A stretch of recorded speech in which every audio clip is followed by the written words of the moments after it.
actually one summer, my father just took it upon him to mow the lawn, put into, to make a court out of it. And he lined it out, he rolled it really well, mowed it very low. And it was actually, we used to play tennis there till 11 o'clock every night during each summer. Yeah. And lined it out. It was bumpy and all, so it made you faster and more, alert to potential changes in flight pattern of the tennis ball. Good stuff. Always helps then when you're playing on a normal court, Yeah, your reactions will be good. Funny, we're actually live now, there, but we'll just finish that point. There's Irish tennis players are very. Anyway, the surface we use back home is a great disadvantage when you go abroad. But anyway, there's a lovely sentiment when you're playing on grass. But anyway. Here we are. We're with PEADAR Tóibín, leader of Aontú. And PEADAR, where are you speaking to me from right now? Well, I'm in Navan, County Meath, in the rolling hills of Navan, and just obviously, like everybody else experiencing lockdown in the state at the moment, things are starting to emerge. Thankfully, my offices are just starting to open up in County Meath at the moment, so we're just getting a handle on things now as well. And tennis, we were just talking about tennis, but tennis was one of the first things allowed back. I believe it was in this phase 1 or whatever. Will you be out playing yourself, like?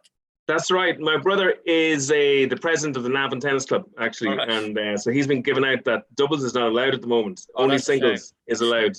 So there's big controversy on that. But anyways, it's good just to see the sports come back and for people to have a chance to get out. And on that, we'll stick briefly with the virus itself. How do you rate the dealing with or lack thereof of the government as it is in relation to all of this? Well, first of all, in our view, the government was very slow in actually getting its act together. So when the virus became apparent throughout Europe, we in Aontú were calling for the government to stop flights coming from the north of Italy to Ireland, for example. And I remember I put that issue to Leo Varadkar himself. I said, why won't you stop the flights coming from this hotspot to Ireland? And Leo answered, he said, well, the ECDC won't allow it. So the ECDC is the European Centre for Disease Control. So I asked him what was the rationale for the ECDC not to allow a country to do this. And he said he didn't know. And alarm bells went off in my head, to be honest, because the head of state should know the rationale for a decision that has such a serious impact on the country. To be honest, I don't think that Ireland should have listened to the ECDC. I think the responsibility of a government, first and foremost, it's to its citizens. It's not to any foreign organizations such as ECDC. So that was the first thing. The second thing was the advice that the government were giving to people who were returning from the likes of Northern Italy. If you didn't have a symptom, circulate as normal. And then obviously we had thousands of Italians coming into Dublin, seeding probably the illness, to be honest, throughout Dublin. We had lots of Irish people going over to Cheltenham, in big groups of people over there. There was also problems with the nursing homes in Ireland in that the nursing homes wanted to stop visitors coming at the start of March, but the government said, no, let visitors come into the nursing homes. And for 3 weeks, the government's policy was allow visitors come into the nursing homes. And then only towards the end of March did they reverse that decision, which was evidently too late because the disease got inside the nursing homes. We also know that people were being brought from hospitals into the nursing homes without being tested. People, we had staff that were working in different nursing homes. Maybe some of those were carrying the virus. And we had people who were working in home help, going in and out of the nursing homes. So, the nursing homes weren't managed properly at all. And actually, we're calling for an investigation, public investigation into how the nursing homes are managed. There's more than half the people who've lost their lives in Ireland. More than 1,000 people, north and south, have lost their lives in nursing homes. Well, isn't it easy to see these in hindsight? Like, why weren't people saying this stuff in real time, or did we just not know in time? But to be honest, most of everything that Aontú is saying now, we did say to the government then. So with regards to the transport back and forth from other countries to Ireland, with regards to nursing homes, with regards to the lack of PPE. We brought that to the attention of the government then. And one of my biggest frustrations, and one that the media hasn't really focused on in Ireland, is the fact that we have this massive capacity in this country. For example, 75,000 people applied for the Ireland on Call project. And that was a project to, harness the goodwill and the solidarity of Irish healthcare workers from abroad and from Ireland to get to the front line and fight this virus. As of 10 days ago, 51 people from that 75,000 were actually employed by the health service. As of about 5 days ago, it was 400. So that particular project ended up as a hollow PR husk, yes, with no real impact. Another example is that we were promised way over, nearly 3 months ago, that we would have 100,000 tests happening per day. It still hasn't happened. In actual fact, the testing level is about 5,000 currently. Another example was there was 2,000 contact tracers trained up. Only about 80 of those are working on any given day. We have 1,100 empty beds in the hospital system. And that's despite massive hospital avoidance. Now, it's estimated now that hospital avoidance is going to lead to more deaths than COVID-19. So people not going to hospital because of the circumstances? Basically. For two reasons. One, people are scared to go to hospital. And two, the government has been cancelling hospital services left, right, and centre. So breast, bowel and cervical check have by and large been cancelled for the last number of months. They have collapsed in the amount of people going through them. So the people with, normal, well, I suppose abnormal growths or, starts of cancers who would normally be screened and identified and start a process of fighting their cancer, that hasn't happened in the main. And as a result, you're going to find a lot of people there'll be a tsunami of cases, coming into the hospital system in the next couple of months. Interestingly enough, the HSE carried out absolutely no forecasting, no modeling whatsoever with regards the health side effects of hospital avoidance and the close down of appointments and procedures, which is absolutely wrong in my view. So, PEADAR, I know you are a very hardworking man. You're obviously working tirelessly for the people of Meath and for the country, as you have been for decades. And you are able to talk about these kind of things up to a point with serious conviction and with serious, it seems like, research and knowledge. However, Aontú, you're the only TD in Aontú. So it must be very difficult for people to help you. Like, how do you get people to kind of advise you, and who do you consult? Do you know what I mean? You must have some sort of a background team around you, but we just can't see them. So what's that structure like? Well, first of all, Aontú is a new political movement. It's only in existence about 14 months at the moment. And in that time, about 2,000 people have joined us as members or supporters, which is a big number of people. And we have fought in a number of elections already. 50,000 people voted for us in the last set of elections, which is a bigger vote than people before profit. So, a political party that has a big impact on the media in this country, has less votes than Aontú has achieved in that very short period of time. We have one TD, obviously, but we have 6 elected reps from Derry to Wexford. So we're not alone with regards to that. We have an Ard Comhairle, which is made up of representatives from each county in the country. And that Ard Comhairle meets on a monthly basis. And lots of people feed information in to us. We do our best we have a team, obviously, of about 2 or 3 employees now who work on a daily basis, helping constituents and obviously investigating stuff and writing up new bills and legislation as well. Is that done voluntarily, or do you have any way to pay these people? Well, luckily enough, as you're an elected TD, you do get 2 staff, which is paid by the state. So those people they're paid directly. But there are people doing voluntary work for us at the moment, and that's absolutely needed. So without that, you wouldn't be able to have the impact that we have at the moment on the current political system. And you have the nice banner there set up behind you. So you obviously have good people working on the image and all, and it looks very nice. The Ard Comhairle brings up an interesting point, because you obviously were in Sinn Féin, and one of your complaints was that the decision making is left to a small clique of people, a small group who don't listen to the likes of you and many others. And you're not the only one to complain of the way they're treated within Sinn Féin. And it must be observed that Aontú, a lot of the decision making probably is made by you. So how do you ensure that the same thing doesn't happen in Aontú as happened in Sinn Féin? Because even the name Ord Corla, the term is the exact same as you would hear when people talk about Sinn Féin, do you know? Okay, well, I suppose it's important to give you the background of our membership as well, just because some people might say, well, is this just a Sinn Féin splinter group, or you know what I mean? First of all, I would say easily half our membership have never been involved in any political organization ever before. So these are people who are brand new and fresh to the political system, activists who basically feel that they are, like me, responsible for the country that we have, for the building of our country. And these people are coming to us because they feel they have no voice in the political establishment in Leinster House whatsoever.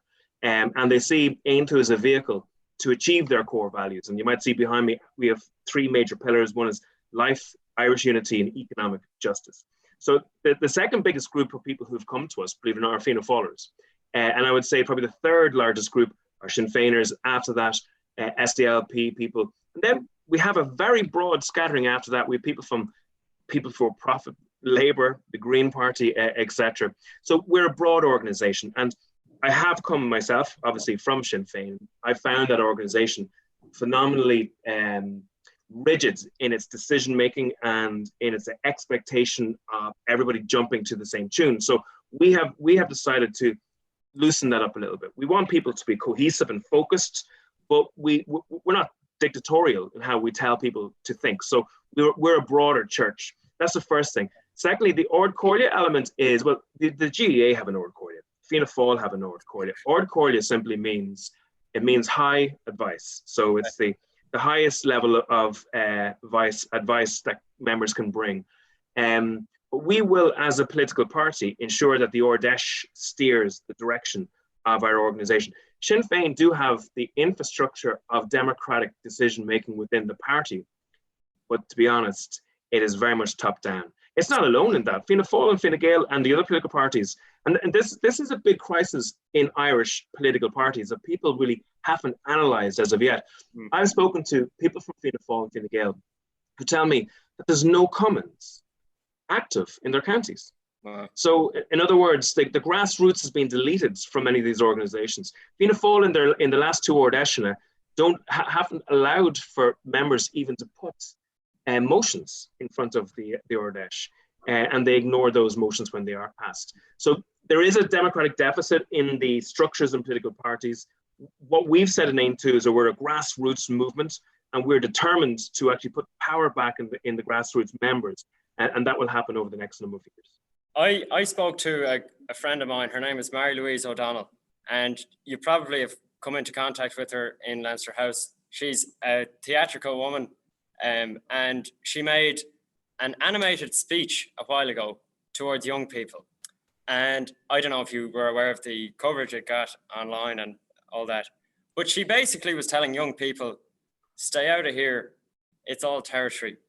Go out and live your lives, and then maybe when the time is right, get involved in politics, right? But I want to talk about this territory because you encountered that in a very vivid way, where you were asked impolitely to move your position or your office because you were in Sinn Féin territory, you're on Sinn Féin turf, you are no longer in Sinn Féin. So can you talk about that transition and where is that now? Like physically, are you still in that same office? Have the tensions eased a little bit, or is it still is it an awkward relationship there? Well, first of all, I do know Mary Louise O'Donnell very well. I used to be on the same committee with her with regards to culture, arts and heritage. I have a lot of good time for her.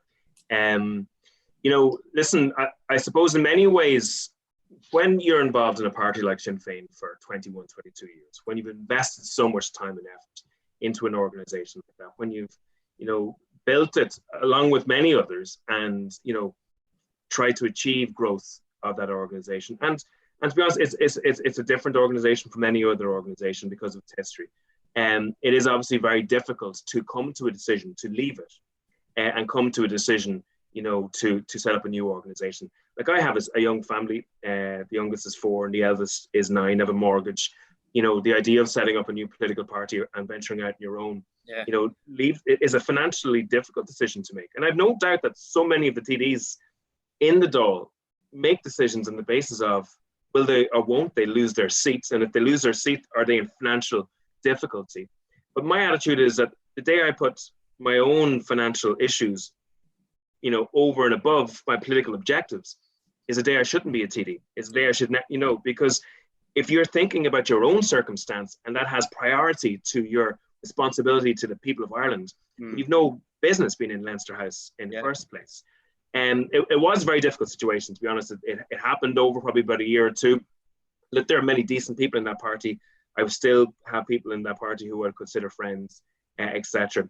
But it got to the stage, to be honest, where you were walking down corridors and people wouldn't speak to you. They had their heads down, where you're being blanked, where you were being, literally. When you were in the party or after you'd left? Both, to be honest. Towards the end of the experience in the party and after I'd left. And then, it got to a stage, I think, one of the days where a manager, basically told me to get the effing hell out of the effing office, or else, basically, you know what I mean? So, and then the next day, all my stuff was kicked out of the office without any permission. So, it's ludicrous stuff. But you're right. Unfortunately, and this is not just with political parties, it is the nature of organization, is that people start to think about the protection of the organization all the time. And we've seen that from maybe the church, from, different groups, all over the place, political parties, where the instinct is to defend the organization rather than actually fix the problems, which probably actually would help the organization better in the long run. You know what I mean? So, yes. And Sinn Féin is no different than that, and probably has a little bit more of that, because there is an instinct that you grow up with within Sinn Féin, that it's us against the world. Yes. That if someone is criticizing the party, they're criticizing Padraig Pearse, they're criticizing Bobby Sands, they're criticizing United Ireland, and you can't let that happen. You have to defend, at all costs. But in actual fact, criticism of Sinn Féin is not a criticism of Padraig Pearse or Bobby Sands or United Ireland. It's a criticism of this year's leadership, which in many ways has moved away from many of those predecessors. There's a fascinating interview with you and Cathal McQuillan from a few years ago, and this was when you were a Sinn Féin person, and I presume you remember that occasion. It was a robust interaction, and the title of the video is something along the lines of Trial by Media, and it's about Maria Cahill and all that. Can you talk to me about how do you feel about that legacy? And I don't want to say this in a moralistic, pontificating way like many do when talking about Sinn Féin, but honestly, like when you hear names like Maria Cahill and even Jean McConville, and all these sorts of people who have been hurt by that movement of which you were a part, and it cannot be ignored that Sinn Féin and the IRA are not completely separate. So how do you feel about all that, I suppose? Well, first of all, I joined Sinn Féin just after the Good Friday Agreement. So I joined Sinn Féin because I believed, first of all, that the party had been instrumental in the development of the peace process, and that the party was working 100% towards peace. I also, my analysis, I remember one of the first issues that got me interested in politics, to be honest, this probably sounds strange. I was 7 years old. I was watching the television, and it was in the height of the hunger strikes. And I remember the really stark images on the television of the hunger strike funerals, where hundreds of thousands of people were following corteges down the streets of Belfast. And I asked my parents, what's happening here? Mm-hmm. And they were struggling for answers, to be honest, as well, because at the time the atmosphere, even in the south, was quite fraught, and there was tension and there was lots of information going around the place. So I decided that I'd learn about what was happening in the north of Ireland. And one of the first political books I ever read was Tim Pat Coogan's book, The IRA, and I remember reading that at 13 years old. And my analysis of what happened in the north of Ireland was that there was a Catholic nationalist community who were basically partitions from the rest of the country. There grew an orange state, which was an unjust state, which denied that nationalist minority proper rights with regards housing, with regards jobs, with regards political representation. Even speaking on the radio and television was banned, and they didn't have one man, one vote, as you know, etc. And the nationalists rose up, first of all, peacefully to try and achieve justice for themselves, and the state reacted in a fiercely violent manner, and Bloody Sunday would be an example of that. And many people believed that they had two choices: the choice whether to accept the injustice, to accept the status quo, or to fight back in any way they could. And many people fought back to achieve justice, to achieve United Ireland. Now, I'll be absolutely fair with you. The IRA and the British Army, both sides, and the Loyalists, both sides committed phenomenal atrocities and grave wrongs to innocent victims on both sides, etc. And, you know, Jean McConville, Kingsmill, Darkley, you know, there's dozens of occasions where you would say the actions of Republicans in the north of Ireland were absolutely wrong. And there's no justification for whatsoever. But what I would say is that if there hadn't been some level of response, I think, from the nationalist community during that period of time, those injustices would not have been resolved, and they would have continued, and you would have seen another generation in that same situation. But there's a peaceful resistance and there's a violent one, isn't there? Like it's not just, you didn't have to be with Sinn Féin and those. No, look, listen, different people will tell you that they responded in different fashions. So for example, John Hume responded to that injustice in one fashion. And obviously Bobby Sands, you know, responded in another fashion. You know, but I still believe that there was an injustice at the core, and undemocratic injustice at the core of the North of Ireland state. And many people felt that by trying to fight that injustice peacefully, they were getting nowhere. So they were being beaten off the streets when they were involved in civil rights marches, and that they were literally getting shot and killed on a regular basis by the British state in the North of Ireland. Now, how people respond to that, different people respond in different ways. But my instinct was, when I joined the Sinn Féin in about 1998, that now the party was on a peaceful path. It still wanted to achieve Irish unity and economic justice. And as a result, I felt that I had an opportunity to fight for those two political objectives in that political party. What is the political cartel in Ireland, as you refer to on the Aontú website? What does that term mean? Well, a cartel is obviously where you have, you know, a number of organizations which basically slice up the market together for their own beneficial fashion. And they do so in a way to prevent new entrants into the market to seek change.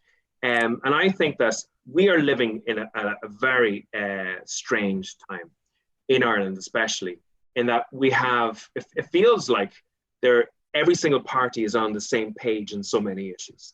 So there isn't a cigarette paper between, let's say, Lisa Chambers or Louise O'Reilly or Ruth Coppinger on a range of different issues. The political parties, like I listened to Simon Harris and, you know, Richard Boyd Barrett at one on a range of different issues at the moment. And it feels like that now, if you have a contrary voice or a questioning voice or a challenging voice to that political establishment that's there at the moment, to be honest, you're going to be in trouble, and you better be brave, and you better, you know, be willing to get hammered left, right, and center. So there's a number of ingredients to that cartel. There's a number of ingredients that herd mentality, to that groupthink. And I think one of our objectives of Aontú is to break that cartel, to break that groupthink, and to make sure that, you know, that whatever it is, a third or 40% of the Irish population that doesn't agree with that establishment view, at least has an honest voice in Leinster House and in the political stage to articulate that voice and to challenge the establishment. So behind you, as you mentioned, life is one of the pillars of your party. How much of this is about abortion? Like, can you give me some, obviously that's, I would like to talk a little bit more about that in due course, but what other areas do you see, in what other areas do you see this lack of tolerance for other views? Because you can talk about this in the abstract, but what are you talking about? Do you know what I mean? Like, where do you see that? Well, I'll give an example.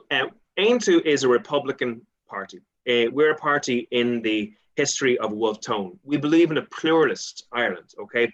We believe in an Ireland where there's Catholic, Protestant and dissenter, Muslim and Jew and atheist and agnostic. Everybody can be exactly who they want to be without fear or favor, okay?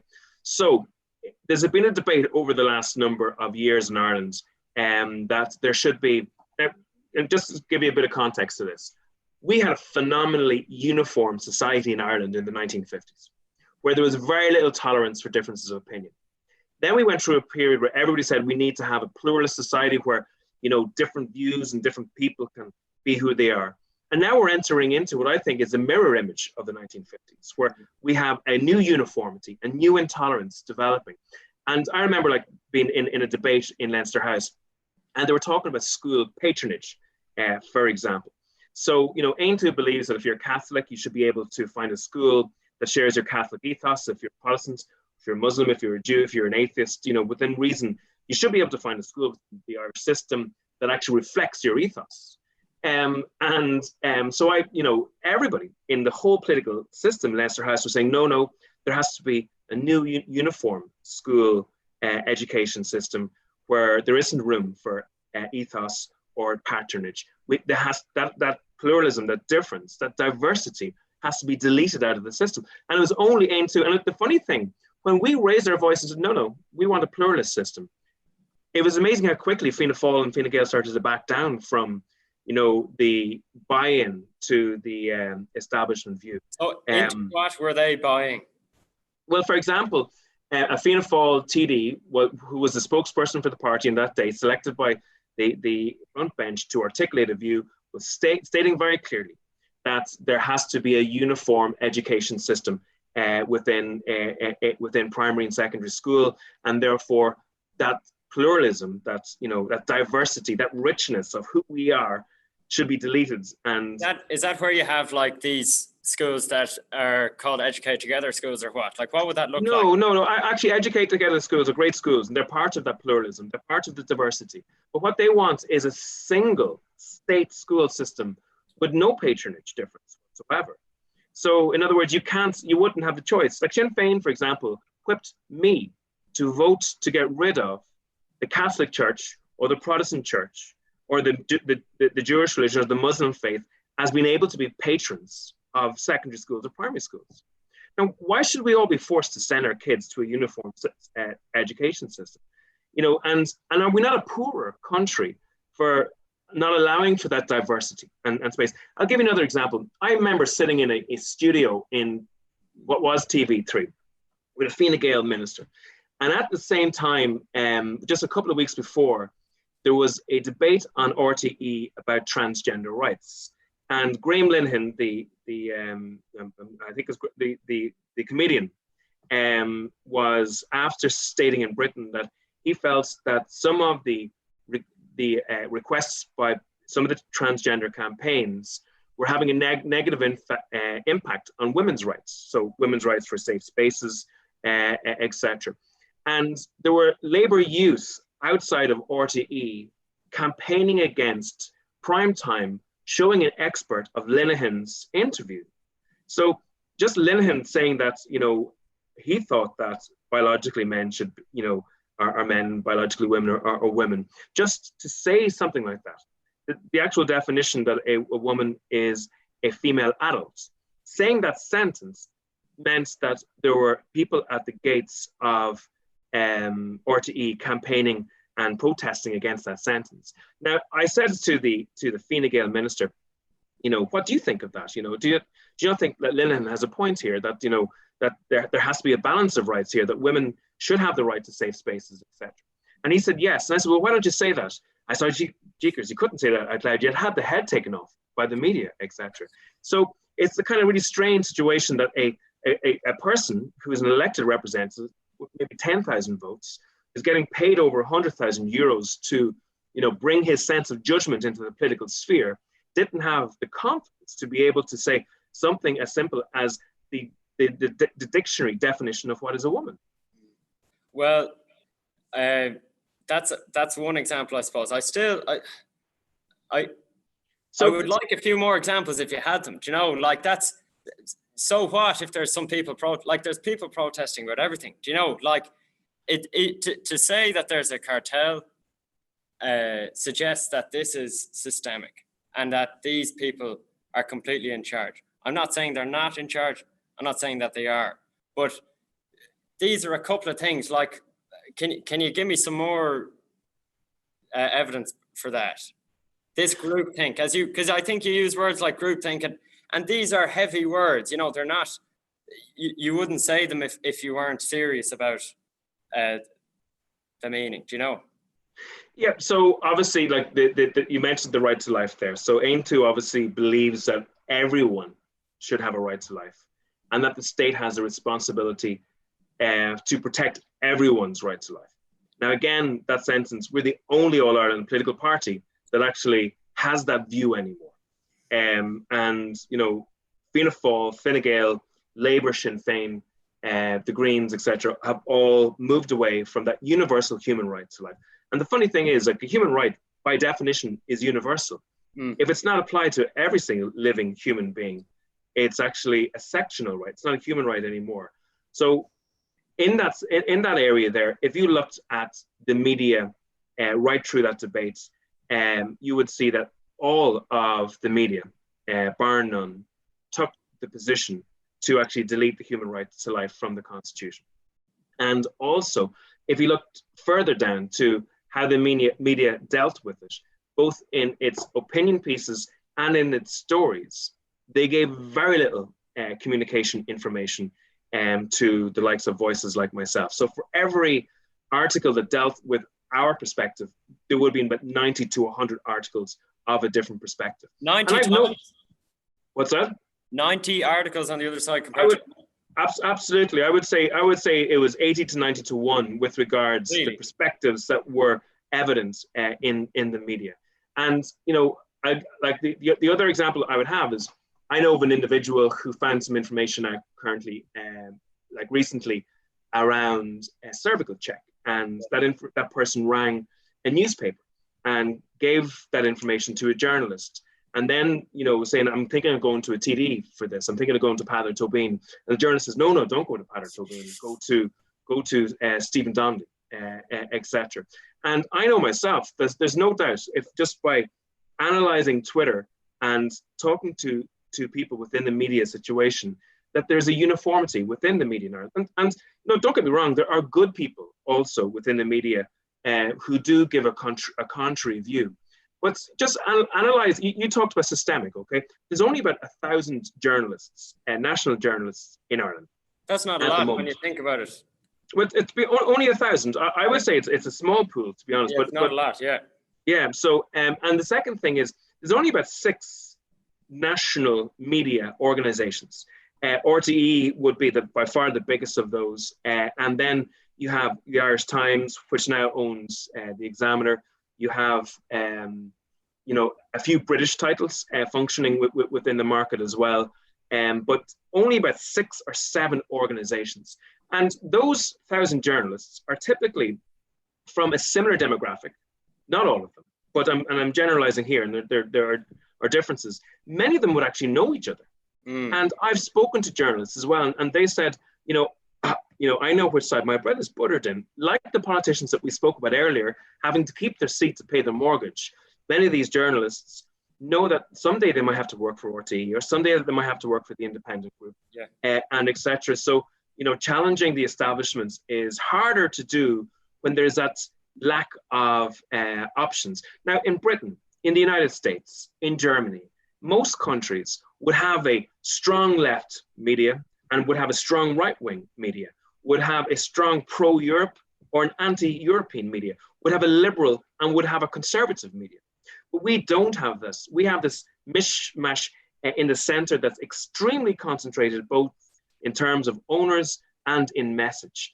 And in political terms, if you want to grow a political organization, or if you want, you know, simply to be heard, your message to be heard, the media is obviously the medium in which you're heard. Yeah. And if that media in general isn't positively disposed to your message, you won't get that media heard. And that's why a lot of people watching this, for example, and a lot of people on social media are actually consuming their media, obviously outside of traditional media organizations. And can I just say just one other point in this? The danger with the political system and the media system, if it seeks to quench voices like ours, which I would believe are reasonable, logical, common sense voices that are very representative of vast groups of people, if they seek to quench our voice, they will only push people to the extremes. And they will actually create the people that they so-called hate.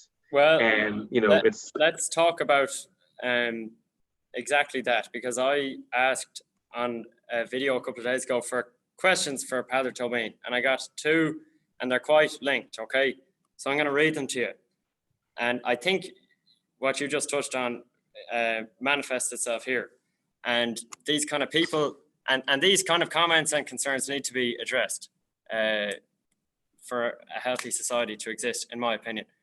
What does he think of the Ghaeilge plan and the great replacement happening in Europe? Now, that's one way of putting it. And then another person said, yes, PEADAR did great work for the pro-life movement when others did a U-turn. And I thank him for having the courage to do that. But we have to get serious about mass immigration.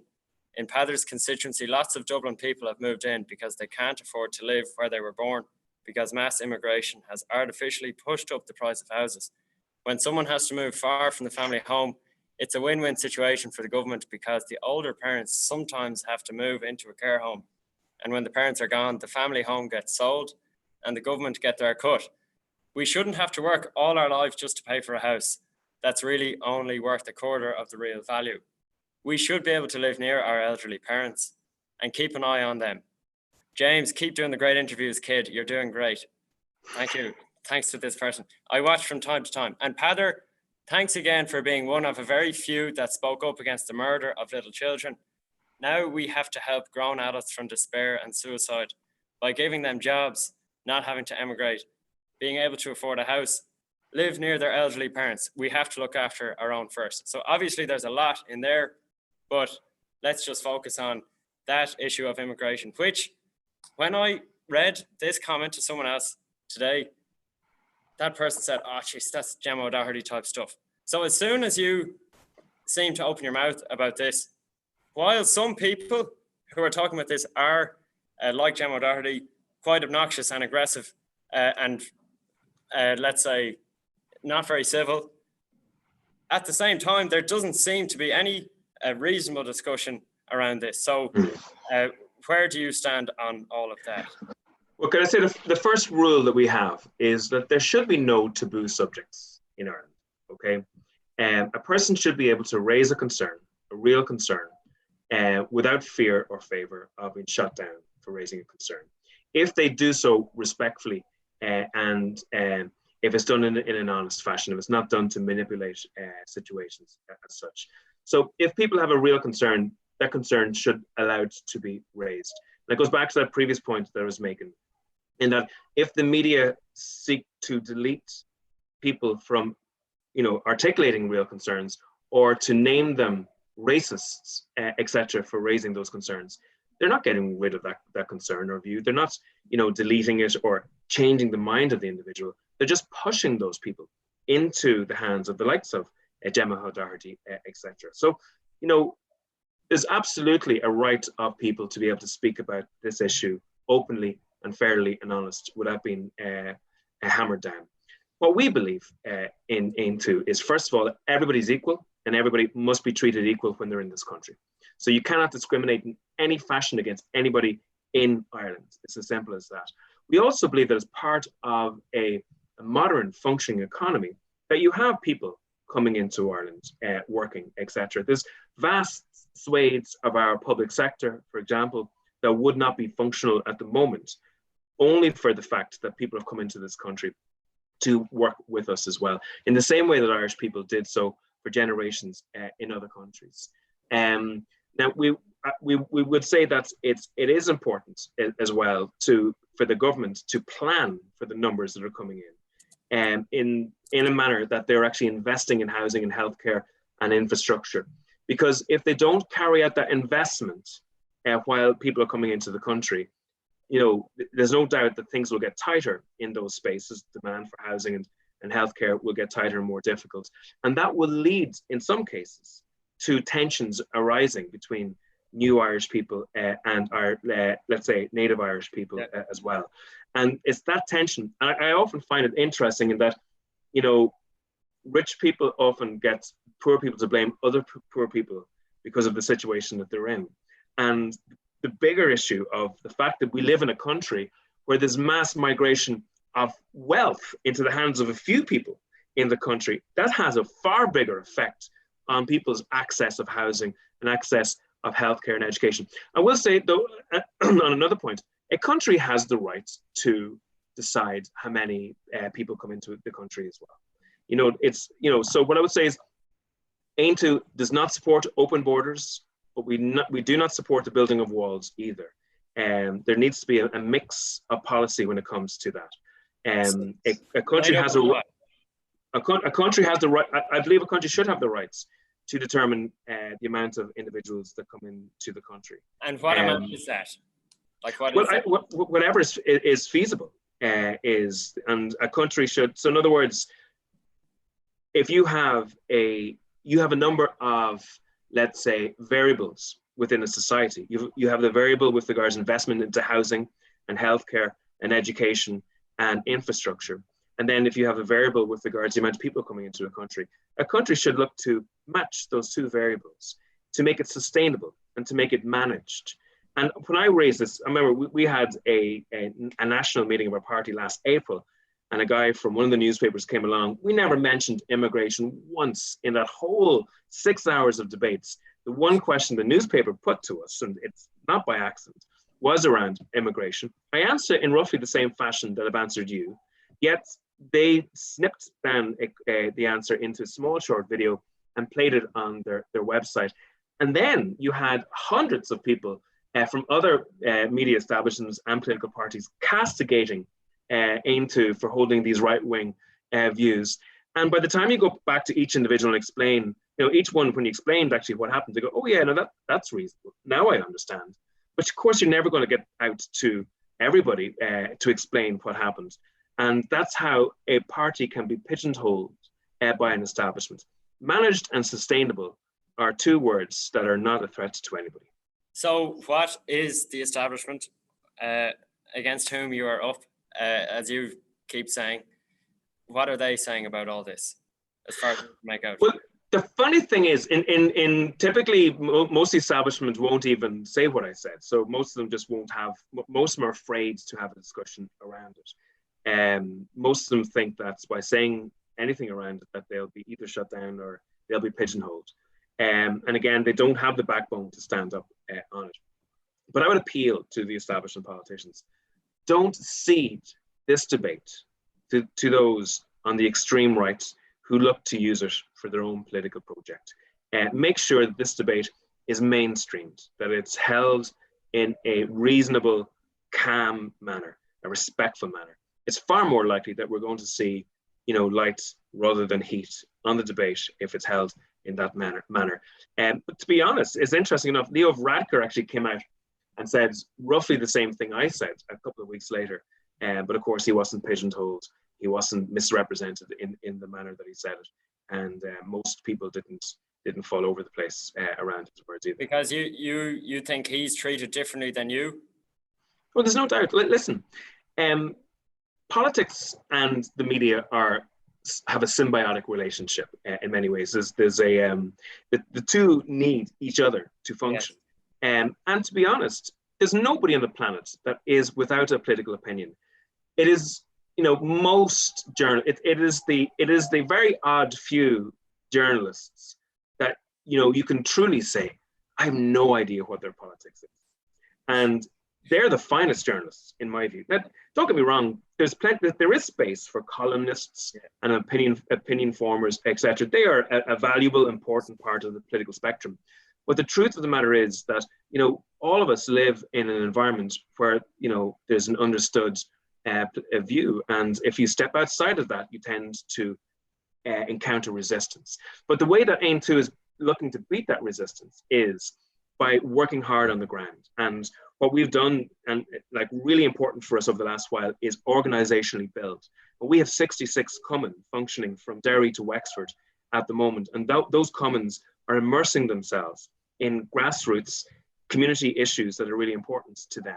And it's through local organizations getting to know who we are as people and as a political party that they will know us. It's by our work that they will know us, and that's how we will grow.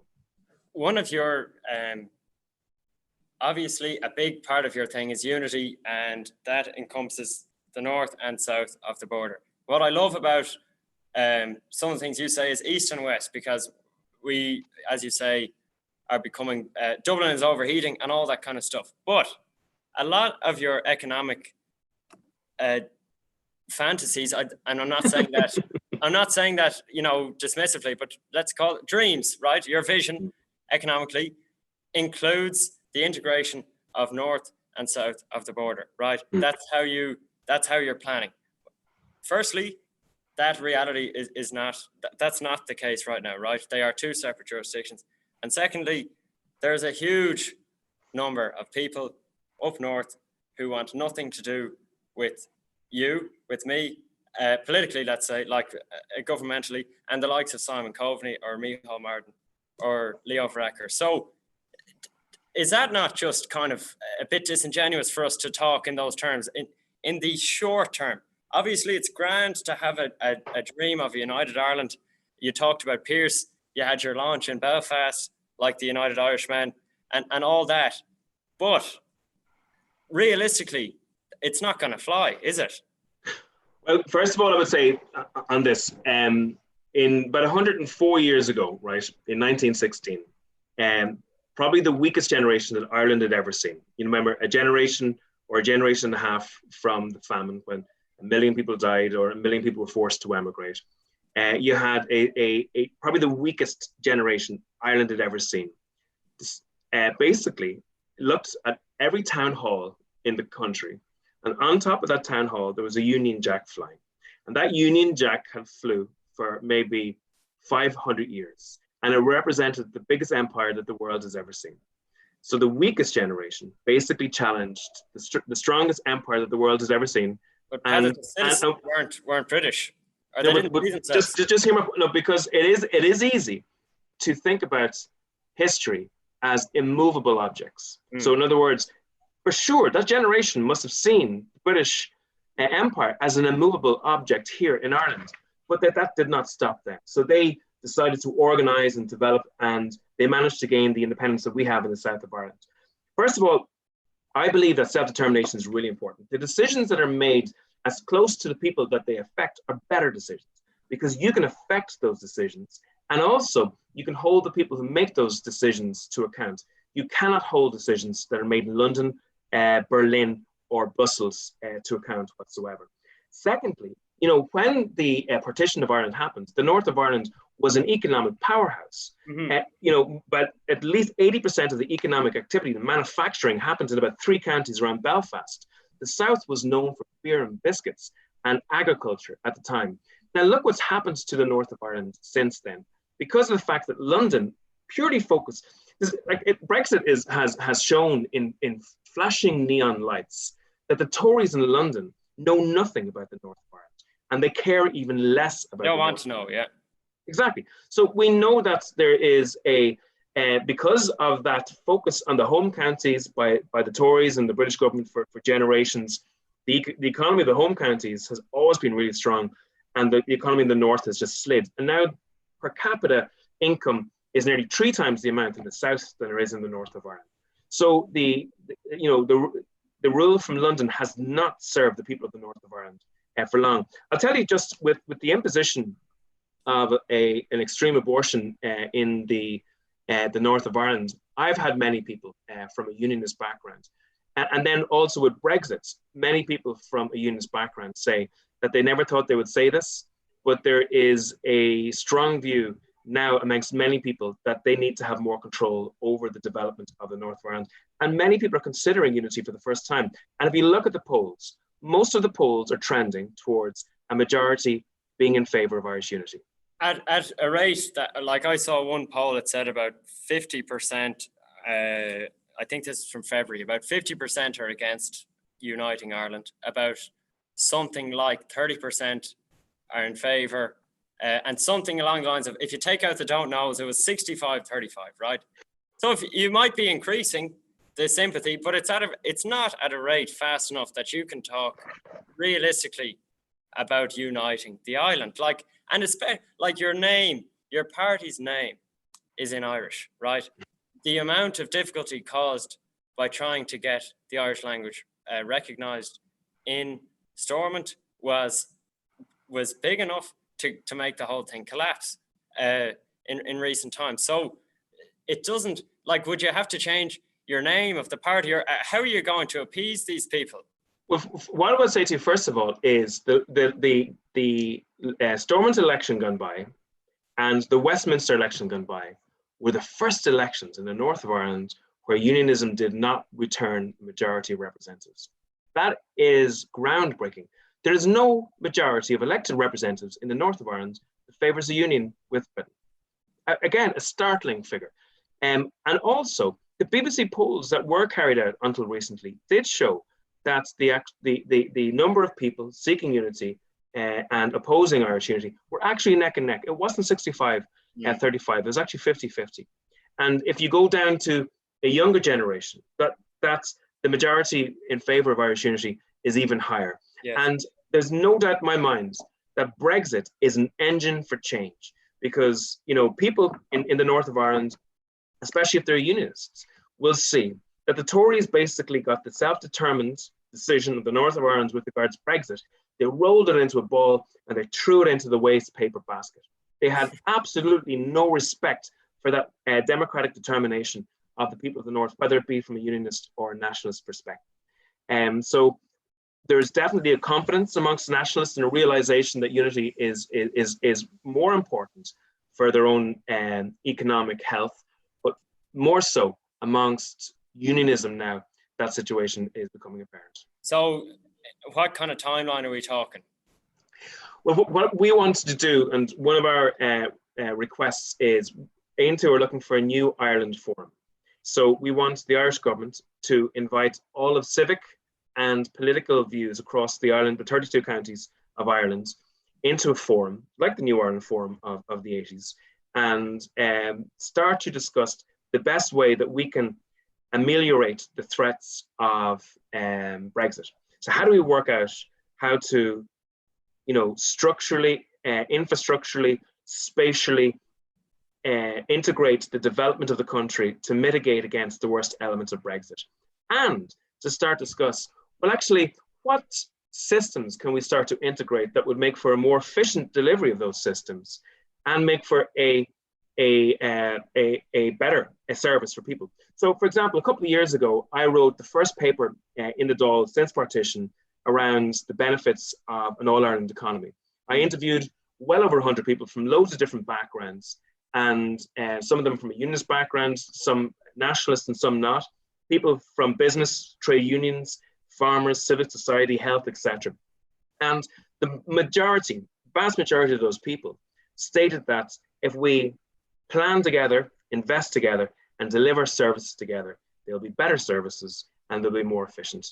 And that forum should start in that. And I also believe the forum should look at ways of developing plans for Irish unity, like looking at a period of maybe 3 to 5 years in which we can have debate around the issue, hold a referendum, and then see what the result is. So let's say in 3 to 5 years, this kind of thing might start seriously moving, right? The Brexit time bomb will blow sooner than that. So how do you anticipate dealing with the problems that will arise in the situation, in the case of a hard border, or is that a serious concern that you have? It is. Like there's no doubt that the idea of a hard border on the island of Ireland would decimate, especially the border region for a start. The border region has just emerged from a situation where everybody was doing business back to back with each other. people were, not engaged with each other. A lot of the poverty and economic distress that exists on the border region came from that hard border that existed before. Things have changed for the better recently. The last thing we can do is re-enter that type of phase and that type of space. But also, we have an All-Ireland economy that didn't exist in the 70s, 80s when I was growing up. And that All-Ireland economy, has so many supply chains that are fully integrated with each other. And those supply chains will be atomized by the provision of a hard border. I don't think that there's any appetite from either a unionist or a nationalist on this island that to reintegrate that hard border. And to be honest, if the Tories proceed with their hard border on this island, they will simply, I suppose, push people towards unity even further. Can I just stop you there? The lighting has probably gone bad in this. I'll be 1 second, and I'll just change the lighting here if I can for 1 second.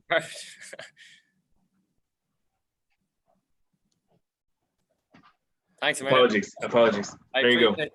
The consideration. I want to change direction a little bit and ask you about your student days, because I heard today that you used to share a house with Kate O'Connell, which is quite it's quite a comical. Not that there's anything, like, you have serious differences of opinion right now. That's not something that either of you would find comical, but it is funny, to think that you two were in close quarters. So what was that relationship like back then? And was that, let's just call it as it is, abortion is the big thing that people think of when they think of the difference between PEADAR, Tóibín and Kate O'Connell. So how much was that a thing 25 years ago? Well, first of all, I shared a house with many of her siblings as such. Okay, and sorry. I think at the time she mightn't have been on the on the contract as a tenant. She probably stayed there a rake of times, like many students. Not paying rent. But we got on very well together.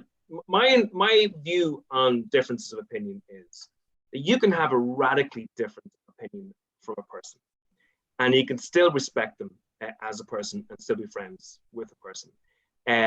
If a person holds that view, I know. First of all, the right to life is really important for myself, as you know. For me, the life of one child is more important than my seat in Leinster House. I see it as the Catholic emancipation of our generation. So in other words, I see it in the same way of slavery in the United States in the early 1800s. So see, where a section of humanity has been, let's say, dehumanized and their rights taken from them, etc. And I believe that's wrong. But I also believe that the way to change other people's views is not by shouting at them, hectoring them, or calling them names, etc. And I also know that there are people with different views to me that hold them for, let's say, for real reasons. Yes. So that there is an argument for issues around women's health, and for when a woman's life is under threat, that her life is protected. And I believe that wholeheartedly as well. And I would never agree with a law that didn't protect the mother's life first and foremost. But I do know that there are very difficult cases that people experience around abortion, and that many families go through very difficult situations, and that some people's views around the issue are generated from their understanding of justice and compassion as well, even though that there might be polar opposite views to myself. I get you. And I think that's the danger in society, is that when we start to treat other people as with different views as somehow dehumanize them as well. You know what I mean? That we throw them into a category of complete enemies, etc. But so sometimes it's hard to explain that to people. They think that you're ceding your strongly held view in some way because you're engaging with a person with a radically different view. But that's not my view. I think it's important that people are able to engage with each other. And I heard you talking, I think it was to, what's your man's name? John Bowman's son, Aby, is it? What's his name? Yes. Aby or Abby? Aby, yeah. Aby Philman Bowman asked you about the election and the abortion referendum and all that kind of stuff. And you said something that I found fascinating, which was that certain people have a conflict when they have a belief that is not in line with their party's belief, right? And when they toe the party line on a situation like that, which I'm sure you would say you can understand, while you mightn't agree with them, you can understand why they might do that. But what actually happens is, what happens when that kind of thing happens? Do you know what I'm talking about? I do know exactly what you're saying, and I've seen it so many times in political life. I've seen it. I know Sinn Féin TDs who were 100% pro-life. I know one Sinn Féin TD who was a member of Youth Defence, who would have been, on protests and handing out documents, etc. And when the pressure came on from the political party, that person was under phenomenal stress, wasn't sleeping, and then was 50-50. Would they come with me in my stand against the party on it? And then this was back in 2013 when the initial bill was coming through, and then just decided at the last moment that the TD would actually go, no, I'll vote along the party way. And I remember, because I was sitting beside that particular TD in the chamber, and there was I think it was the second stage of the bill, and we're about to press buttons, and he even turned around to me and says, Pater, he says, vote with the party. You can change your mind afterwards. Just vote with the party now. And he started this big argument with me just before I was about to vote, which is I thought was incredible, given that he was from the same side. But he was of the view that we could get through this and hold, our integrity and of our view together. And I believe you couldn't. So, but I've no doubt that person then, had a dissonance in their own mind around this, and that you can only resolve a dissonance. That's that internal battle two ways. You can either stand up for what you believe in, or you can buy into the new view or the new idea. And that person bought into the new idea. And what happens with those people typically is they become stronger advocates of the issue that they disagreed with in the first place. So like there's none so pure as a reformed, and I won't finish that sentence. There's a what? There's a saying, there's none so pure as a reformed, but okay. I won't finish that sentence. But that's it. Do you know what I mean? So that the zeal of the convert then becomes even more of an energy than that was originally there. And I've seen that so many. I know that in my previous party of at least 4 or 5 TDs that had exactly the same view as myself, went through phenomenal difficulty in trying to work out what they were going to do, all saw which side their bread was buttered on politically, and have all become strongly of the other view. So that, in a way, that's very depressing for you. It must give you some hope, though, that if people can be changed one way, they might change another. I don't know. How do you see?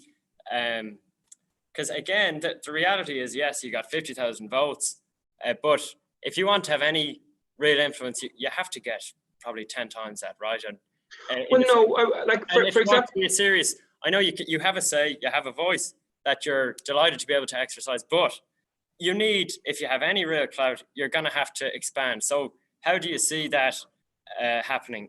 Well, first of all, the Soc Dems got 15,000 votes extra than ourselves. So the Soc Dems got two TDs extra vote than ourselves. It was obviously more concentrated in particular constituencies, which led to 6 TDs being elected for them.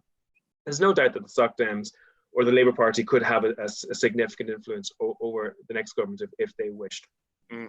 Our objective over the next while is to double our vote. So we want to go from 50,000 to 100,000 before the next election. And we believe that will help us bring in, 4, 5, 6, maybe 7 TDs in that scenario. We're aiming for 25 to 30 councillors across the country in the next local election. And we're aiming to have a pitch at the European elections, north and south as well, with the view to actually potentially taking a seat there as well. The issue for us is that, and this is really important for us to say that, we've discussed Irish unity, we've discussed the right to life, but economic justice is equally as important as ourselves, to ourselves. And it's a very important element. And we know that for most people, it's not necessarily about ideology, and it's definitely not about the right to life or not, or even Irish unity. For most people, 85% of the population will vote in the next election on the issue of economic justice. They'll vote on the ability to be able to feed their family, be able to put a roof over their head, to be able to get a job, to be able to get access to healthcare when they need it for their family. And that's why we're focusing on, in a big way, the development of policies that we believe are better policies than the establishment political parties, on representatives that we believe will be better, stronger, and more effective representatives than the establishment parties, and building an organization on the ground that will work harder. We want to get to a situation, and we are in a number of areas already, where people say, you know, who do I go to if I want to get something done here? And the default answer will be, oh, you go to Aontú. Aontú are the only party that do anything around here. And that's the structure. And this is the people don't see this, probably in the media of political parties. But that's where our energy is going on now, is building that on the ground organization, literally, that is immersed in those local communities. And I'd ask people to go to our website, which is aontú.ie, and look at the range and depth of really good policy that we have there. Another issue that's just brand new as well, we've developed an OGRA Aontú, which we're launching this week. And we will have an OGRA Aontú coming in each of the universities across the 32 counties by January, we believe, this year. And we have a massive amount of young people coming to us. People go, oh, sure, your political views only appeal to certain sections of society. But you know what? Not everybody under the age of 30 has uniform views. You know, there are people who are, you know, young people who actually do have contrary views to the establishment. You know, it's so condescending and patronizing to think that if you're a certain age, you fit a certain type of politics. But it also, sorry, go on. But one other point is this, and this might be of interest to your viewers. I think it's a dangerous thing in politics, where people see right and left politics as little boxes. So you go into a shop and you go, there's a left-wing box, you know, abortion, Palestine, housing, welfare states, Keynesian economics. And then in the other box, you have, let's say, you know, small government, right to life, getting out of lockdown faster, Israel, etc. in those boxes. And people go, well, there's a binary choice here. I'm going to choose one box or the other. I actually believe that's lazy politics. I believe it's necessary to take one of those boxes and say, well, what do I disagree with and agree with here? How do I challenge, stretch, and, you know, really work out what's right and what's wrong in each one of those issues? And I think we need to get into a political system where people actually go, I'm not going to be boxed into one of those as easy as that. I'm going to work out what is right and wrong on each issue per issue. One of your policies, or one area, I suppose, is that of farming. And I saw a statistic that I couldn't believe. Only 30% of farmers in the South are considered to be independently, economically sustainable. So can you, as concisely as you can, explain to me, how is that the case? Or how does that work? How can what's going on there, like? Well, first of all, when I wasn't drinking pints with Kate O'Connell in UCD, I was studying economics. And so I come from an economics background, and my approach to the economy is that there are many markets. Some of those markets are dysfunctional markets. Some of them are functional. So beef is a dysfunctional market. Insurance is a dysfunctional market. The housing market is plainly dysfunctional. And Fine Gael pride themselves as being the, let's say, the purveyors of let's say the free market. But the truth of it, they actually stand over really dysfunctional markets. So in beef, you have a supply chain. In the supply chain, you obviously have farmers themselves, you have the factories, you have the supermarkets, and you have the consumer. The beef industry is a very profitable industry.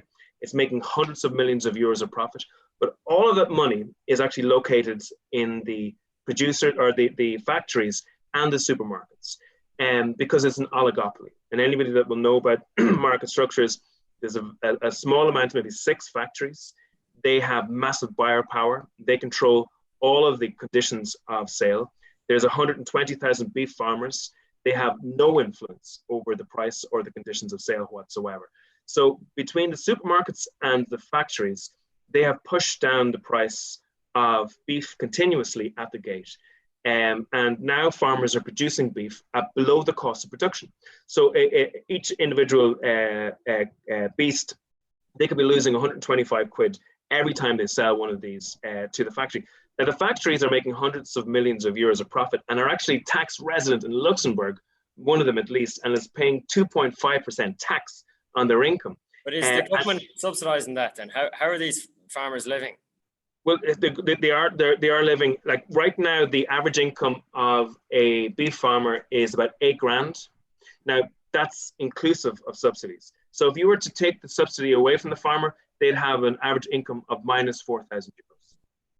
I know it's breathtaking. It's absolutely phenomenal. So Teagasc themselves have done a study which shows that a third of farmers are making a profit. A third of farmers are only, surviving because money's been made off site. So some member of the family is working at a second job off the farm. And a full third of farmers are actually being driven into poverty and debt at the moment. But that's, if you talk to Fine Gael and look for them to fix that market, they will not touch that market whatsoever. And that's because I believe that they have such close ties with the vested interests within those particular markets. But the insurance industry is another market. The housing market right now, you have a massive, let's say, investment vulture funds who are coming into the housing market. They're buying up individual property and sites at a massive rate. They're getting an interest rate internationally, maybe about 0% internationally. They have massive funds and they're getting a tax rate which is really low from the Irish government. And they're competing with individual first-time buyers to buy a house or property. And each time, because of their competitive advantages, they're snapping up those. And then they're building bigger blocks of property units. And like the oligopoly that we've spoken, they can start to control the prices, the rents, and the sale prices themselves. But the government have no interest in equalizing the competitive advantages of both the first-time buyer and the vulture funds. The way they would do that is to tax the vulture funds properly to make sure that they don't have a competitive advantage with regards the interest rates that they're receiving, and to make sure that they give tenants the proper rights to fixity of tenure in their homes and houses as well. Is this again coming from that strain of Fine Gael where they don't want to interfere, or why this lack of intervention? I think it's that there is a laissez-faire instinct within Fine Gael, and they do not want to intervene in the market. They think that intervening in the market is ideologically the wrong thing to do because they think that the market should function. Now, don't get me wrong. I think the market is fine for delivering some things, but I also believe that the state should deliver some things too. So we believe in a mixed economy where the state and the private sector have both a role in delivering aspects of the market. But I don't believe there is any technical knowledge amongst Fine Gael ministers with regards market structures and how market structures should operate. I don't know if there's an economist amongst them, to be honest. I'm genuinely, I don't. Well, I'm sure they would dispute that. But anyway, what do you make of your former colleague Eoin O'Brien's rhetoric on housing? Would you row in behind his ambitions and those of Sinn Féin, your former brothers and sisters? I think that half of Eoin's economic policy is fantastic, but it's missing a full half on the other side. It's one-dimensional. I think Eoin is right with regards. I would agree, and he would probably agree with me with regards the effects that the vulture funds are happening in the sector, that there's a need for proper building of public housing, and it needs to be ramped up, etc. But the problem when you look at, I suppose, Sinn Féin's economic or housing policy, it's pretty missing in how to reform the private housing sector. And the private housing sector must have a role in achieving the necessary level of units to fix it. Now, don't get me wrong, I want to take speculation out of the housing market. Aontú doesn't believe that speculation should have as big a role as it does in the housing market. We need to pour cold water on the speculative element of the housing market. And the way to do that is to make sure that vulture funds are taxed properly, to make sure that there is a proper vacant site tax. There's counties in Ireland that still don't have a vacant site tax register, even though the tax was introduced about 3 or 4 years. It's not working. So you can sit on a big chunk of land and wait for the property price to increase, flip it, and make more profit on that land than if you built units on that land. Yes. So our Aontú's perspective is that we need to make sure that it's actually more profitable for people to build houses than actually just to flip land. And if I was to have a critique over Eoin's perspective on the sector, is that they don't give enough space to a functioning private sector as well. You very recently announced that you would not pursue negotiations with Fianna Fáil and Fine Gael, and I want to focus on one area of advocacy that involves you. So again, I'm quoting your website here. During the passage of the recent abortion bill through the Dáil, Fianna Fáil, Fine Gael, Labour and Sinn Féin voted against simple amendments that sought to provide some protection for the mother and the unborn child. They voted against pain relief being provided for the unborn child after 20 weeks gestation being inserted into the bill. They all voted against medical care for the child if the child survived an abortion seriously injured. They voted against an amendment to ban abortion in the cases of disability and gender selection. They voted against full freedom of conscience for doctors, nurses, midwives, and healthcare workers. Most of this debate, the most aggressive the Dáil has seen in decades, went unreported in the media. Now, that for someone like yourself and for the 33% of the population who voted no in 2018 is regrettable, to put it mildly. So how do you plan to operate in this area in the future when it is so moving in the opposite direction from yourself?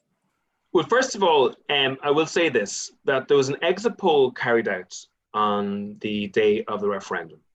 And that exit poll showed that 50% of the population felt that they had voted for abortion in the most difficult cases. So in the cases of life-limiting conditions, or some people call it fetal fatal abnormalities, in the cases of sexual violence, in the case of threats to the long-term health of the mother, etc. Were they misled? Would you go as far as to say that? Or I would say that, like, to be honest, I would say that they were given a binary choice. Yes. And they probably felt that many of their objectives couldn't be met unless there was a change in the constitution. However, it was very clear that 50%, if you look at that referendum, 50% believed, that there shouldn't be abortion in the case for disability. And right now it's legal to have an abortion in the case of disability in Ireland. That there shouldn't be abortion in the cases of the gender of the child. And, right around the world, there's 100 million women because of gender selection abortion and infanticide. And so we also believe that an unborn child in a late term situation can experience pain. And indeed, for a fetal surgery, anesthesia is a given. And yet, Fianna Fáil, Fine Gael, Labour and Sinn Féin voted against anesthesia or painkillers. You're saying it's a given elsewhere? In fetal surgery. So if the unborn child, because of technology is so good these days, a unborn child could have a condition in which surgery could be carried out on the unborn child while the child is in the mother's womb. And if the surgeon is going to have an operation on the child while the child is in the mother's womb, that surgeon will use as a given anesthesia. However, it's not a given that I just think it's horrendously cruel that those political parties would just not say, okay, in all cases that you would have pain relief there. In Britain, the Labour Party, which is a radically pro-choice political party, wanted to bring about an amendment to the abortion legislation there, which would allow for a banning of to be able to identify a child with Down syndrome in the womb. So in other words, you can do these non-invasive pregnancy tests currently in this state at 9 weeks, and 3 days later get back a result which shows 99% accuracy whether the unborn child has a disability or has Down syndrome. And as a result, you could proceed to have an abortion in that scenario. In London, because you have up to 12 weeks to do as you wish. Is that it? Yeah, but in Britain, what I'm trying to say to you is even the Labour Party wanted to ban abortion in those situations. But Fianna Fáil, Fine Gael, Labour and Sinn Féin wouldn't do that here.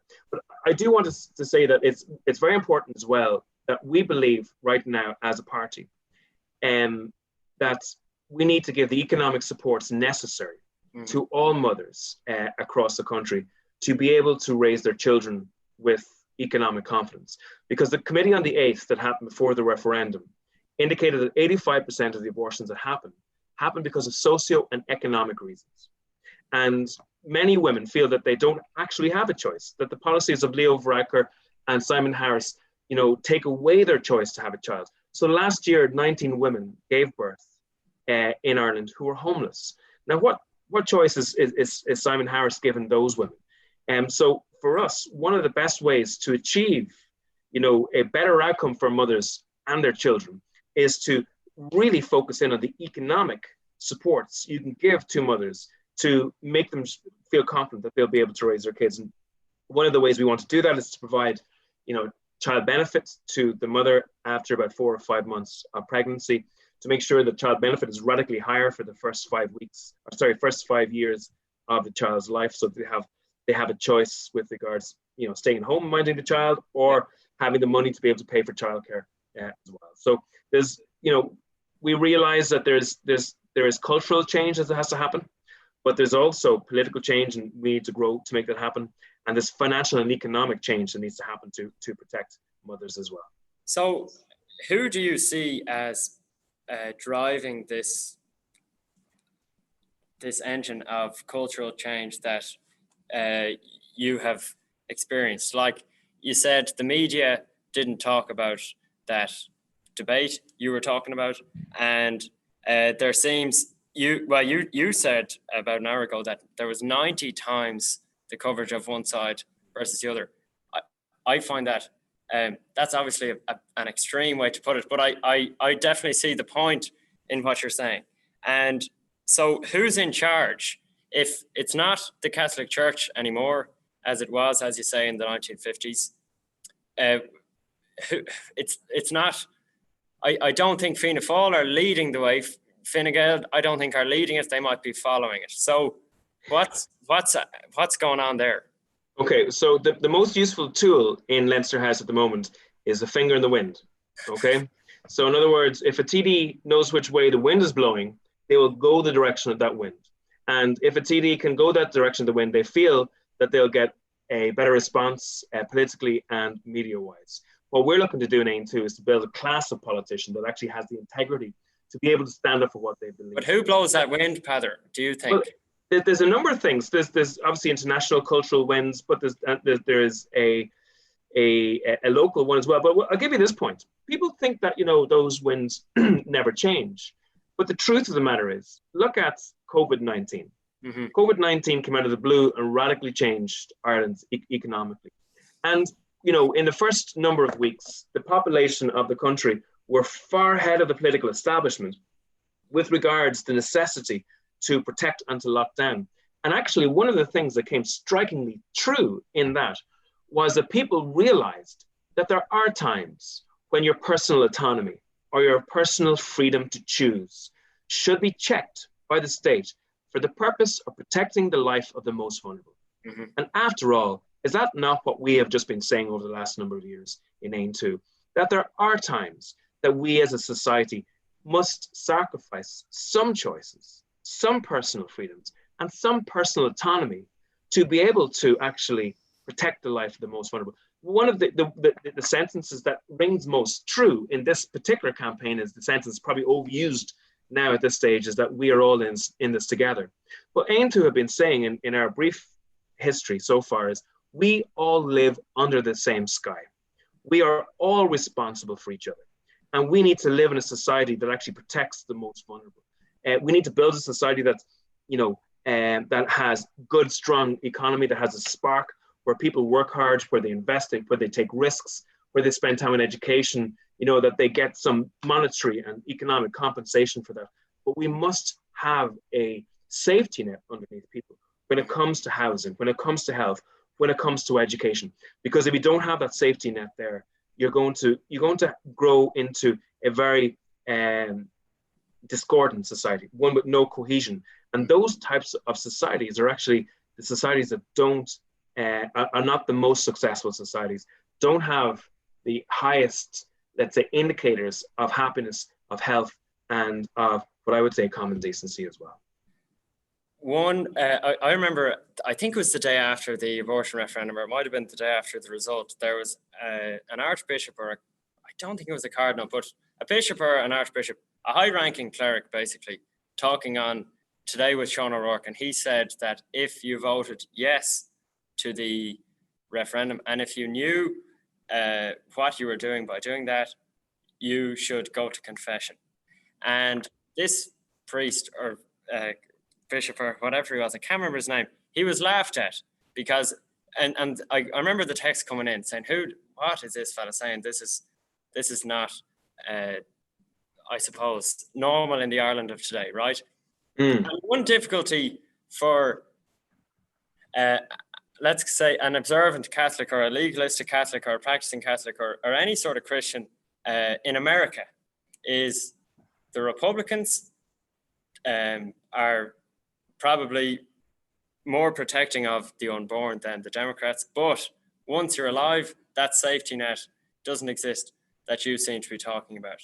And is it fair to say then, I don't want to overlink things and join dots that don't need to be joined, but it's probably the case that a lot of your voters would be Catholics, and more serious Catholics than the average, like the 78% that identifies Catholic but might not be practicing. So where do you see that culture in Ireland, that of the church, of Catholicism generally? We have a very long history of that, and it's disappearing in various ways. So in the future, where do you see all that going?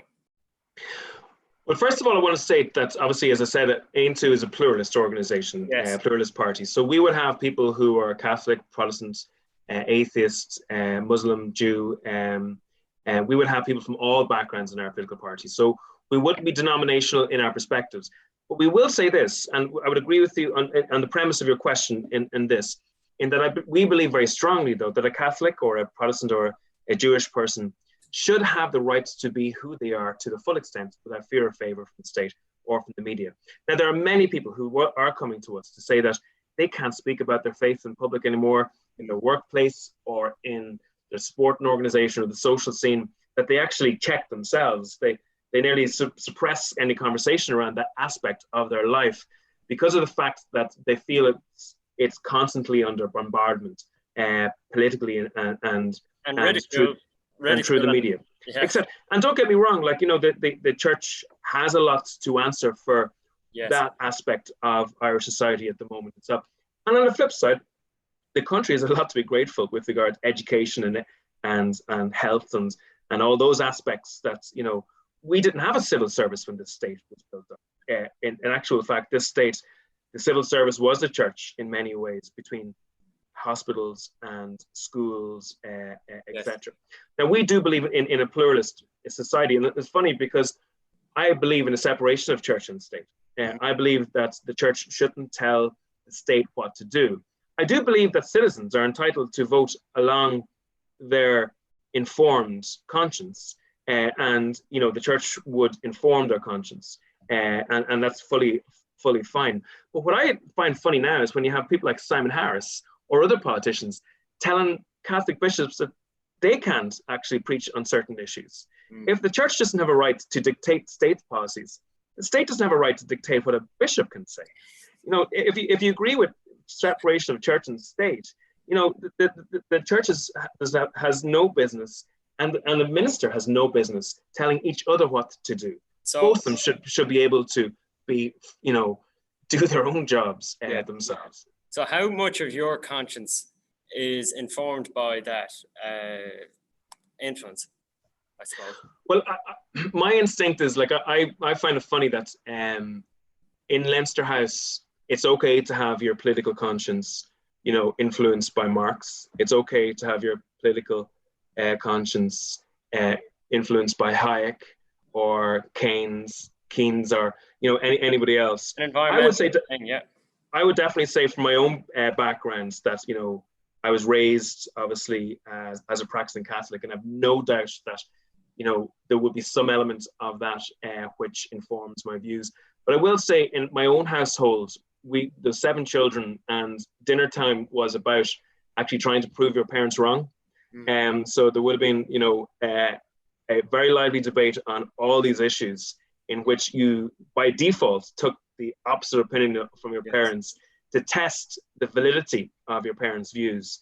And, you know, we were never raised in any dogmatic fashion whatsoever. For us, you had to be able to prove logically and through evidence and through facts and figures or psychology or society reactions, the reasoning behind. And I would oppose, you know, I don't think dogma has any place in actually the functioning of a view. While values for sure can be informed by religion and faith and politics and sociology and philosophy, and, you know, that's good.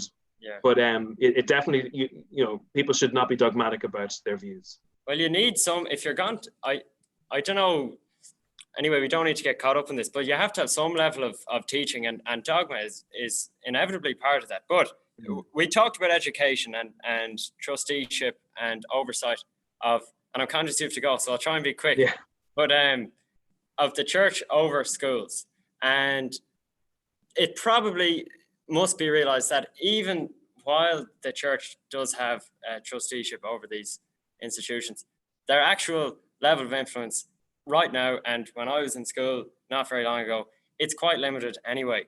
So for young people to take this tradition seriously, really the parents probably have to be doing it themselves. So do you experience that, or do you seek to do that to your children? And I know I'm being a little bit personal, and I'm not going to trap you here, and you don't have to comment on your personal family life, but it is, I suppose it's a theme of this broadcast. I often ask people about their religious practice and their beliefs and all that. So I hope you don't mind me asking you about the same. Well, first of all, I would say that with regard to schools, it is necessary for the Catholic Church to see a transfer of many schools outside of Catholic ethos. I think if the Catholic Church wants to hold on to its ethos within schools, it's going to have to reduce the number of schools that it actually influences for that pluralism to actually work. That might sound counterintuitive to many people, but if you are I suppose the patron of 90% of the schools, you're going to find that patronage will be watered down continuously. Yes, but if you're patron of 40 to 50% of the schools, it'll be a stronger, you know, more crystallized patronage. How it is here and in Britain as well. It's stronger when there's a smaller number of them. Smaller amount. You know, in my own family, obviously my kids are very young, so, you know, but I do try to bring them to mass on a Sunday, try to raise them as Catholics. When they ask questions, I try to give them, you know, the best answer I can. But, you know, in my family, we will have that same, I suppose, instinct as I grew up with, that you must question all the time. Because, you know, in my view, you know, an unquestioning Catholic in the 1950s is as dangerous as an unquestioning liberal in the year 2020. Interesting. I want to briefly finish. Do you mind if I try and find some questions on the comments? And I'll try and ask you one, and then we'll wrap it up. And I know you have a meeting right now. Sure. Yeah. Go on ahead.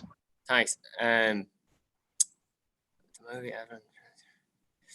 I thought it just forgot. Okay. Personal beliefs and silence. Okay. Well, this is what value is there? Sorry, there's an. Okay, I'll go for the one in Irish. That's Ghaeilge. Cartel. Cén chuí a féidir an Ghaeilge a chuinál slán, nor bhfuil níos mó cainteoirí thuchais sa tír ón tín. Well, listen, tá Ghaeilge anna hábhachtach dúine mar 40 in áirí ar caimé rá, agus sin fág gur glacamar leis an tanam Ghaeilge ar an géaddul síos, agus ceapam hain go bhfuil aontú níos loidir ná 140 eile mar gheall ar dul chun cín an Ghaeilge. An céad rud, tá fés a cúig fan géad de tiismóirí sa tíir seo, I ggéirí go mbeidh cuid fáistí ag fáil skull long Ghaeilge. Ach, it's true raw, ní ein a cuig fan Gael sin. So, Tomidna igiri saloher, Gael skullana, a ordu, I wad ní smó, godi go bhfuil an carú sin ag fall idicus trí Ghaeilge. An dara rud is tábhatí no, just tá sé níos éasci an gluúin nua a cruthú nuair a tógan tú plán le Ghaeilge. So, Larry mis a Ghaeilge le cuid fáistí.